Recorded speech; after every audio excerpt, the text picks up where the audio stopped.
যাব মদিনা।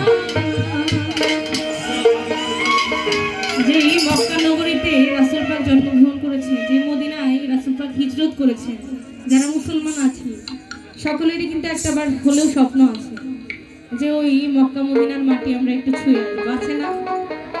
তো সেই আশার জায়গা থেকে, সেই ইচ্ছের জায়গা থেকে গানটা গাওয়া। তেতে পাল তুলেছে